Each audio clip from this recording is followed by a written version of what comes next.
Baxtiyor Qudratullayev 1971-yilda Toshkent viloyatining Yangiobod shahrida tug'ilgan. Shuning uchun uning o'g'ri ismi ikkita talqinga ega. U 26 yoshida tojni Yo'ldosh Ashurov, Dedhasan va Dato Tashkentskiy qo'llaridan olgan. Vorzakonlik tojini kiyish hozirgi zamonda mashhur bo'lgan ekstremal rejimda bo'lib o'tdi. Biroq virtual tarzda taqdim etilgan toshkentlik Baxtining yuqori kuchlari hech qachon tortishilmagan. U unvonni munosib qabul qilib, butun umri davomida o'g'rilarning tushunchalariga sodiqligini isbotlab, nafaqat tabiatdagi turli vaziyatlarda, balki Tovoqsoy qamoqxonasidagi O'zbekistondagi eng qattiq rejimda o'zini ko'rsatdi. Bo'lajak toj egasiga Yo'ldosh Bo'stalliqskiy o'sha paytda O'zbekistonga smetrashi etib qo'yilgan edi.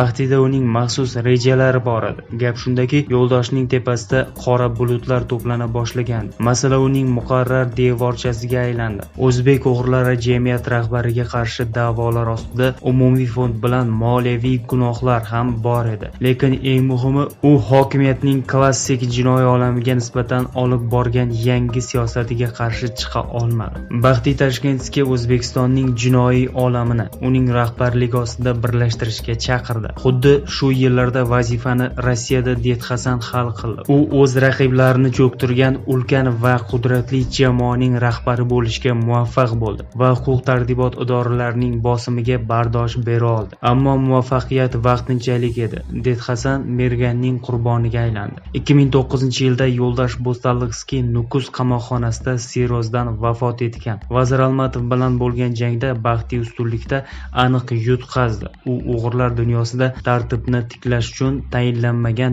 birinchidan mamlakatdagi barcha zonalarni qizil rangga bo'yalgan edi. Keyin u o'zi O'zbekiston chegaralarini tark etishga majbur bo'lgan. 2008-yilda Moskvada hibsga olingan va 6 oy o'tgach O'zbekiston tomonining iltimosiga binoan vataniga qaytarilgan. Toshkent uni O'zbekiston Respublikasi Jinoyat kodeksining 273-moddasi giyohvand moddalar savdosi bo'yicha sud qilishdi va jazoni jasliqda o'tash uchun jo'natishdi. Uning taqdiri haqida hokimiyat bilan muzokara olib borgan nufuzli o'zbeklardan Salimboyevcha, ya'ni Salim Abduvaliyev donoligiga ishonch hosil qilish mumkin va u davlat va soyali tuzilmalar orasida bog'lanib, uning evaziga hokimiyatdagilarning boyligi va shon-sharafiga sazovor bo'lgan. Baxtiy Tashkentskiyning yutqazganiga tasalli uning asosiy raqibi vazir Zakir Almatov o'z irodasini va ishtiyoqini yo'qotganligi edi. 2005-yilda u Andijondagi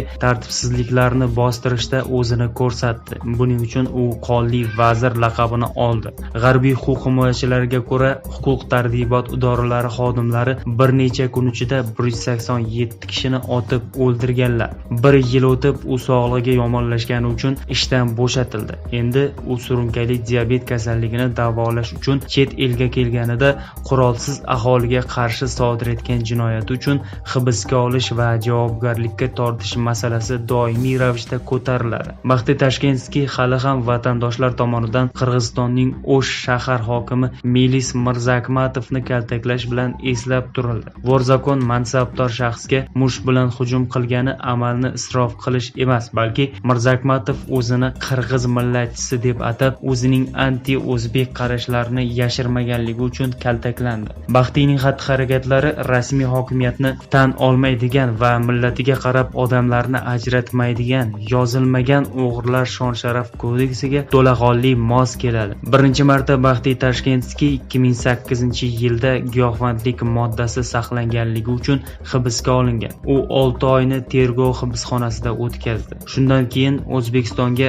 deportatsiya qilindi. U yerda sodir etgan jinoyat bo'yicha sud bo'lib o'tdi. Sud qarori bilan Qarshi shahridagi eng qattiq koloniyalardan birida jazoni o'tash bilan qonuniy o'g'ri 8 yilga qamaldi. Jazoni o'tash yillarida Baxtiy sezilarli darajada ozib, zaiflashdi. Koloniyadan uni yaqin qarindoshlari nogironlik aravachasida kutib olishdi. Chunki u ozod bo'lgan paytiga kelib, o'zi mustaqil yura olmas edi. Koloniyada ular mamlakatda o'g'rilarning buyrug'ini o'rnatishga uringan yagona nufuzli Vorzakonni kaltaklashdi va masxara qilishdi degan fikrlar mavjud. Ozod qilingandan keyin u yana mamlakatga kirib keldi. Bu mamlakatdagi qonunchilikning eng ta'sirli o'g'risi edi. O'g'rilarning g'oyalarini rivojlantirishda va xudojo'y bolalarga ta'lim berishda davom etdi. U ishtirok etgan eng baland tadbir 2018-yilda O'zbekiston poytaxtida bo'lib o'tgan eng baland yig'ilish edi. 2018-yil 20-avgust kuni Toshkentda Podsovet hududidagi barcha vorzakonlar yig'ilishi bo'lib o'tdi. Bu haqda 30-avgust payshanba kuni jinoiy olamga yaqin manbalarga asoslanib Ozodlik radiosi xabar bermoqda. O'zbekistonning marhum prezidenti Islom Karimov davrida jinoyat doiralarining aksariyati qamoqqa tashlangan. Ularning o'z qismi hukumat nazorati ostida ishlagan. Hozirgi qonun o'g'rilarining yig'ilishi Toshkentda 20 yil ichida birinchi marta bo'lib o'tdi, deydi rossiyalik tahlilchi. Nashr bilan suhbatda sobiq sovet jinoiy idoralari to'g'risidagi ma'lumotlarni o'rganib, o'z nomini oshkor qilishni istamoqda. Uchrashuvga 46 yoshli o'zbekistonlik jinoiy hokimiyat vakili Baxtiyor Qudratullayev tashrif buyurdi. Uchrashuvga xizmat qilgan haydovchining so'zlariga ko'ra, jinoyatchilarning uchrashuvi o'zbek shou biznesining taniqli vakillaridan birining 3 qavatli villasida bo'lib o'tgan. Uchrashuvda jinoiy olam va O'zbekiston qamoqxonalari ustidan nazoratni Rossiyaning kriminal olam vakillariga o'tkazish masalasi ko'tarildi. So'nggi 20 yil ichida O'zbekiston o'g'rilar tushunchasidan uzoqlashdi. Deyarli barcha zonalar qizil rangga aylandi. Jinoiy hokimiyatlar tomonidan nazorat qilinmaydigan va ma'murlari mahbuslarga konsepsiya bo'yicha yashashga ruxsat bermayotgan va ularni ichki tartiblarni qat'iyan bajarishga majbur qilinganlik eslatmasi qizil rang deyiladi. O'zbekistondagi Birodarlik umumiy fondga pul berishni to'xtatdi. Uchrashuv chog'ida ular o'zbekistonlik vorlar bundan keyin barcha bu olam vakillari bilan muhokama qilishga kelishib oldilar. Bundan tashqari Baxtiy Tashkentskiy o'z majburiyatlari haqida eslatib turishadi. Bunga ko'ra u doimiy barcha tarmoqlarda qatnashish kerak, dedi Ozodlik radiosidagi manba. Uchrashuvdan keyin O'zbekiston poytaxti huquq-tartibot idoralari tomonidan qozog'istonlik 60 yoshli Aytkal Maymushekov qo'lga olindi. Birozdan keyin u qo'yib yuborildi. Ishonchim komilki, u taniqli o'zbek biznesmeni Salim Abduvaliyevning aralashuvidan so'ng qo'yib yuborilgan, deydi Ozodlik radiosidagi suhbatdosh. Nashr manbalarining ta'kidlashicha, yig'ilishda jinoyat boshlig'i Beslan Musayev va Rossiyadan kelgan yana ikkita o'g'ri ishtirok etgan. O'zbekiston Ichki ishlar vazirligidagi Ozodlik radiosining suhbatdoshi ushbu uchrashuv o'zbekistonlik vorzakonlarning Rossiya jinoiy olami bilan yarashganini anglatadi, deydi.